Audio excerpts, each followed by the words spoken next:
அந்த காலத்துல சபைக்குள்ள அந்நியாக்கினிய கொண்டாந்தா கொன்னே போட்டுருவாரு. இது கிருபையின் காலன்றதுனால கொல்ல மாட்டார்ல, பொறுமையா இருக்கிறார், அவ்வளவுதான். அன்னைக்கு அடிச்சா மெதுவா அடிப்பார், உடனே அடி.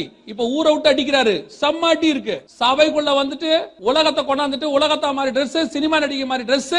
நான் தான் சொல்றேன், நல்லா ட்ரெஸ் பண்ணுங்க, தப்பே கிடையாது. காஸ்ட்லி ட்ரெஸ் கூட பண்ணுங்க, தப்பே கிடையாது. ஆனா டீசெண்டா ட்ரெஸ் பண்ணுங்க. உலகத்தான் சொல்றான், இந்து கோயிலுக்கு வரும்போது அவங்க சொல்றாங்க ஒழுங்காக ட்ரெஸ் பண்ணி கொண்டு வரவனு போர்டு வச்சிருக்கான். இஸ்லாமியர்கள் பாருங்க, தலையில இருந்து கால் வரைக்கும் மூடி இருக்காங்க. ஆண்டவர் அந்த கண்ட்ரோல் அவங்களுக்கு கொடுத்திருக்காரு. ஒழுக்கமா தானே வாங்கன்னு சொல்றாரு. பிள்ளைகளுக்கு ட்ரெஸ் பண்றாங்க, வயசு நல்ல ஒரு வாலிப பிள்ளைகளுக்கு வாலிப பையனுக்கு ட்ரெஸ் பண்றாங்க. என்ன ட்ரெஸ் பண்ணிட்டு வர சபைக்கு? இச்சையை தூண்டுற மாதிரியா ட்ரெஸ் பண்ணுவேன்? ஒழுக்க வேண்டாம் சபைக்கு? ஒரு ஸ்கூலுக்கு போகும்போது யூனிஃபார்ம் போட சொன்னா போடுறீங்களா இல்லையா?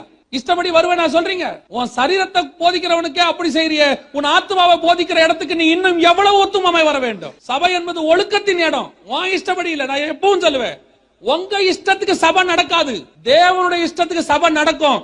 அதுக்கேத்த மாதிரி தான் நம்ம மாறணும்.